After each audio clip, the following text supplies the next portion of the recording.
He dressed swiftly. Then he made his way to the window, looked out, and listened.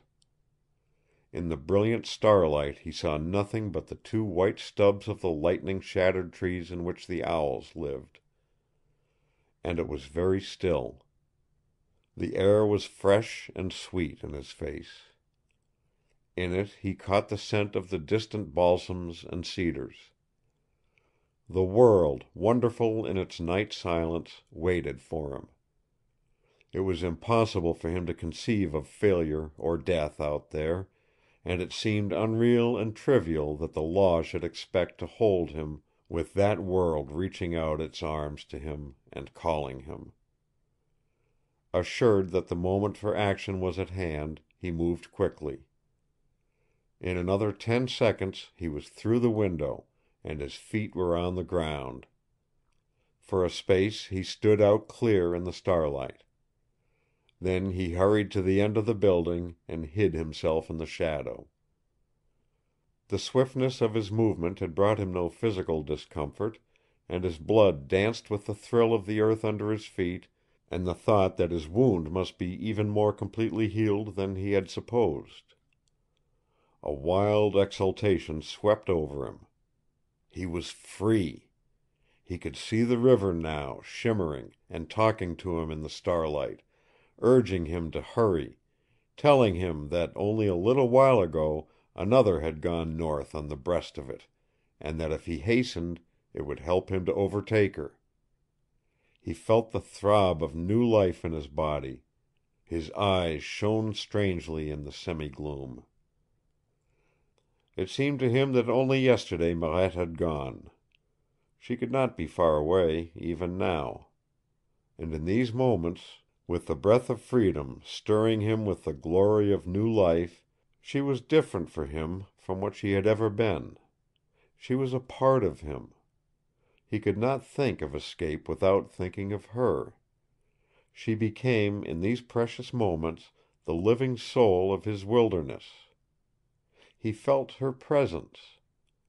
The thought possessed him that somewhere down the river she was thinking of him, waiting, expecting him. And in that same flash he made up his mind that he would not discard the boat as he had planned. He would conceal himself by day and float downstream by night, until at last he came to Marette Radisson. And then he would tell her why he had come. And after that he looked toward Crossen's place. He would make straight for it, openly, like a man bent on a mission there was no reason to conceal. If luck went right and Crossen was abed, he would be on the river within 15 minutes. His blood ran faster as he took his first step out into the open starlight. 50 yards ahead of him was the building which Cardigan used for his fuel. Safely beyond that, no one could see him from the windows of the hospital. He walked swiftly. 20 paces, 30, 40, and he stopped as suddenly as the half-breed's bullet had stopped him weeks before. Round the end of Cardigan's fuel house came a figure. It was Mercer. He was twirling his little cane and traveling quietly as a cat.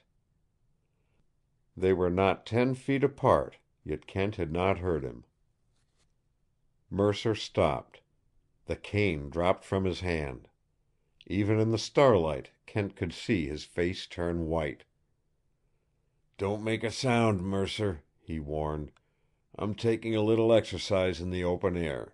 If you cry out, I'll kill you." He advanced slowly, speaking in a voice that could not have been heard at the windows behind him. And then a thing happened that froze the blood in his veins. He had heard the scream of every beast of the great forests, but never a scream like that which came from Mercer's lips now. It was not the cry of a man. To Kent it was the voice of a fiend, a devil. It did not call for help. It was wordless. And as the horrible sound issued from Mercer's mouth, he could see the swelling throat and bulging eyes that accompanied the effort. They made him think of a snake, a cobra. The chill went out of his blood, replaced by a flame of hottest fire. He forgot everything but that this serpent was in his path. Twice he had stood in his way, and he hated him. He hated him with a virulency that was death. Neither the call of freedom nor the threat of prison could keep him from wreaking vengeance now. Without a sound he was at Mercer's throat, and the scream ended in a choking shriek. His fingers dug into flabby flesh, and his clenched fist beat again and again into Mercer's face. He went to the ground, crushing the human serpent under him. And he continued to strike and choke as he had never struck or choked another man, all other things overwhelmed by his mad desire to tear into pieces this two-legged English vermin who was too foul to exist on the face of the earth.